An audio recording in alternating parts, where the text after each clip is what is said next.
বরিশাল বিভাগের সড়ক মহাসড়কগুলো যেন মৃত্যুফাঁদ। চলতি বছরে এসব সড়কে দুর্ঘটনায় নিহত হয়েছে প্রায় অর্ধশত, আহত এবং অঙ্গহানি ঘটেছে 2 শতাধিক মানুষের। সড়ক দুর্ঘটনায় বেঁচে যাওয়া ব্যক্তিরা আজীবনের জন্য মানসিক যন্ত্রণা নিয়ে বেঁচে আছেন। আর প্রশাসনের উদাসীনতাকে সড়কের মৃত্যুর জন্য দায়ী করলেন পরিবহন মালিকেরা। শাহিন সুমনের তোলা ছবিতে বিস্তারিত জানাচ্ছেন শফিক মুন্সি। পটুয়াখালী পুলিশ লাইন্সে কর্মরত ছিলেন কনস্টেবল মাসুম। আত্মীয়ের বিয়ের অনুষ্ঠানে অংশ নিতে ঝালকাঠি আসেন, কিন্তু ঘাতক ট্রাকের চাপায় পিষ্ট হয়ে এখন বরিশালের শেরে বাংলা মেডিকেল কলেজ হাসপাতালে মৃত্যুর সঙ্গে পাঞ্জা লড়ছেন তিনি। মাসুম ও তার পরিবারের সদস্যদের চোখমুখে এখনো আতঙ্ক আর ভয়ের ছাপ। মাসুম কবে সুস্থ হবেন জানেন না চিকিৎসক। আমাকে 2 জন বাইরে মারা গেছে, খালারে লই ডাকে গেছে, ভাই ওই একজন চিন্তা হয় না। রাত্র 3টে বাজে তখন স্যালাইন বন্ধ হয়ে গেছে, বহুতবার ডাকছি আসে না।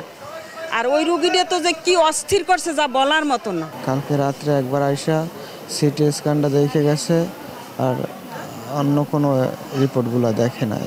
চিকিৎসক বলছেন যারা আহত হন তারা কষ্ট বয়ে বেড়ান সারা জীবন। যারা অল্প স্বল্প আচর বা সালটাল উঠে যায় তাদের হয়তো কিছুদিন পরে এটা ঠিক হয়ে যাবে, কিন্তু তাদের ফিজিক্যালিও গেল, মেন্টালিও গেল, তারা সব দিক থেকে পর্যদস্ত।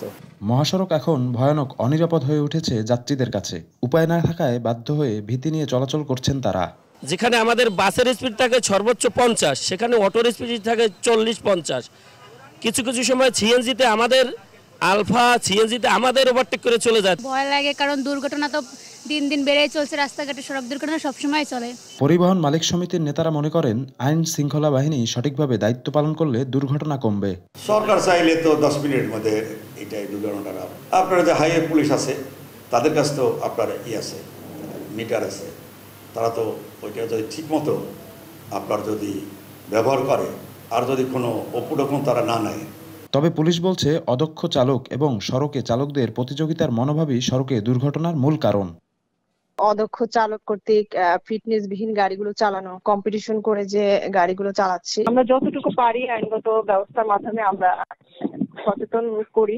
তো শুধু আমাদের একার পক্ষে এটা রোধ করা সম্ভব হবে না। এটা রোধ করতে হলে মালিক, চালক, যারা কর্তৃপক্ষ আছেন সবাইকে এগিয়ে আসতে হবে।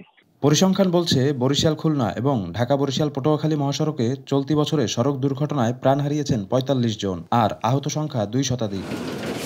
শফিক মুন্সি, দেশ টিভি, বরিশাল।